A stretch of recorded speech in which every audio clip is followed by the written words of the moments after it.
Hi, this is Kendra from Pencil and Pigment, and today I thought I would do kind of an interesting demo using the Derwent XL graphite blocks. And I'm doing Drawloween, which is sort of a Halloween spooky themed challenge for the month of October. And today's prompt is winged. So I went ahead, took a compass, drew a circle, took my watercolor, which is the Daniel Smith Indigo, and I painted a little vulture because they're kind of spooky and they're kind of winged. So this is my Speedball sketchbook. I will link all these products down below. Everything you see that I have here and everything I mention. And this is just a piece of washi tape to keep me from going absolutely crazy on the previous page. So that just gives me a nice clean line there. And I was going to show you how I use these sticks to do wood grain. So I've been creating an illustration and then doing a sort of wood grain looking pattern around it so it looks like a framed portrait. So I thought we would go really crazy. This is the olive color. It's sort of a muted chartreuse. And I'm going to show you how I do this. So for the big areas, it just makes sense to lay it all down and quickly sort of apply it to the page. And I'm very messy with all my stuff. I can't help it. And you can see why I now have the washi tape border to protect stuff.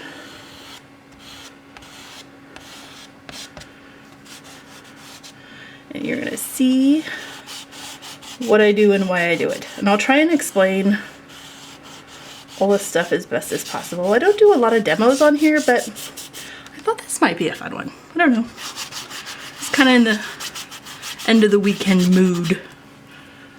I hope you had a wonderful weekend. And I'm also doing this in real time, so you can see how long this takes.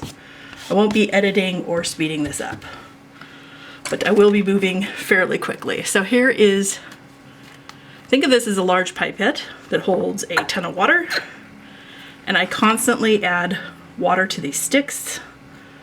This is a wider brush. I will link everything. And I want a really smooth, clean surface as I work. And sometimes I'll lay a page in between just to make sure I don't go too crazy with the edges. But I want to be able to sort of get this all in one shot for you to see. And these graphite tints, and I'll do a formal review after I'm done using them for this 31-day challenge to talk about their strengths, their weaknesses, why or why not you may or may not want to purchase or own something like this. But they layer really, really good with watercolor. So that's something of note. And I didn't tape down the edge of my circle, and I'm a little sloppy and wild, but that's okay. And if you can hear the background, if it sounds like there are guitar chords being played in repetition, it's because somebody in our house is practicing and learning the guitar. Music is very good for you. It's good for your soul. All creative endeavors are encouraged in this house. All of them. The quiet ones and the noisy ones. So, if you are learning an instrument in this pandemic, I applaud you. Get it. Do it. Learn all the arts.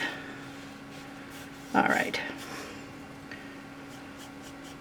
So I'm about 4 minutes in.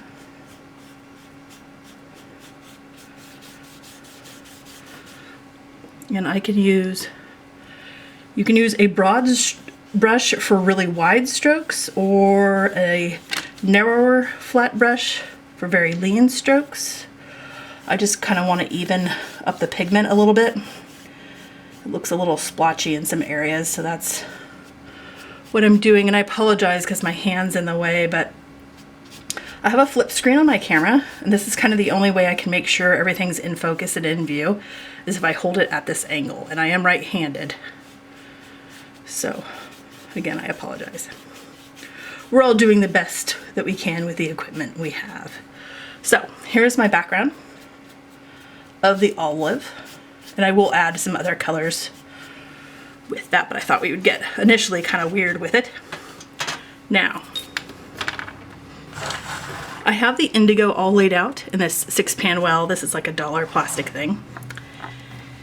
And, oops, sorry. I'm going to use a liner brush. And if you're wondering what a liner brush is, this would be a detail brush. The bristles are very short. Can you see that? They're very, very short, 1/4 inch.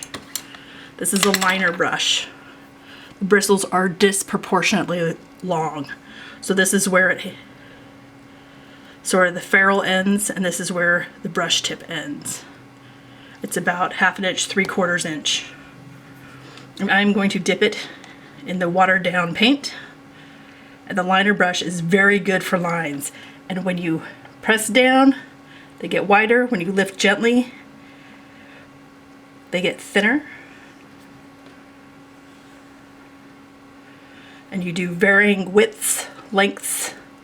They can collide into each other. Also, for realistic wood grain, you want to have different saturations of the color you're using for the wood grain. So using the indigo really pale, using it really dark, you want it to kind of fade into itself. Maybe there's a knot in your wood. That also can help make it look really realistic. And I know right now you're like, what are you doing? Just wait. Just wait. It all comes together. But this is a layers game. A lot of stuff with painting and drawing, the first couple layers, you're just not done. You just have to keep going and push through.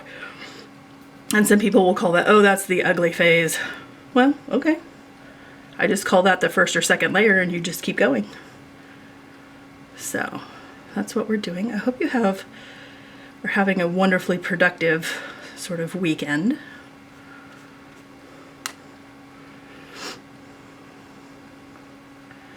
And getting wild in here. I hope the lining is okay. I'm working with really, really low light to kind of help out here. And winged, I could have done like a fairy or a phoenix. There's all kinds of spooky winged things.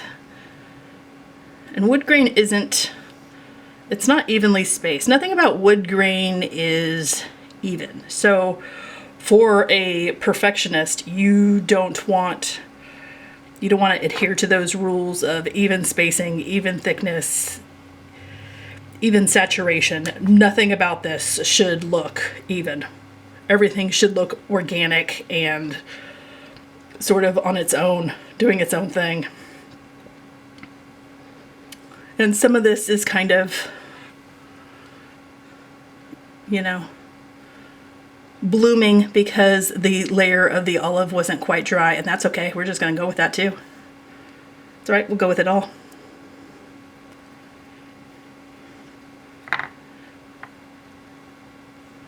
Take some of that happy accident thing from Bob Ross, right?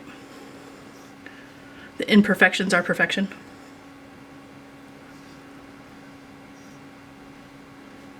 Nothing's really perfectly symmetrical in nature. So, and maybe we have another knot right there. So what I'm going to do is I'm going to remove a bunch of the paint from this brush, and I'm going to kind of desaturate some of this a little bit, so it looks more natural. So the lines aren't quite so harsh, so they look like they're blending in to the grain. My olive isn't quite so stark or quite so bright, because even within wood there is shadow and highlight. So if you look at a hardwood floor, you'll notice that some of the grains and the patterns have really rich contrast and shadow, and some of it is very bright even within that. If you want to paint wood grain and you want to vary your wood grain, go to an online wood flooring shop and look at some of the grains to get ideas for different floors. And that makes really good grains for doing picture frames and stuff. And it's a lot of fun. I'm running out of time and I apologize. Apologize for my limit. I have no editing software, so this is sort of, I'm limited to about 12 minutes. I will post the final photo in the thumbnail, and I will post it on my Instagram and link that as a pinned comment as well so you can see. But I thought for the general idea, you can kind of see that this is starting to look a bit more like actual wood. And you can leave some of it untouched and some of it touched. And I'm probably going to come around here and do a highlight of white ink just to differentiate that so the picture doesn't quite blend in so much with that. I hope you have a wonderful day. I hope this helped.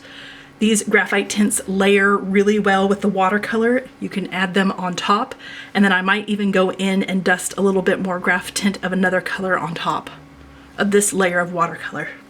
I hope you have a great day, and I'll talk to you tomorrow. Bye.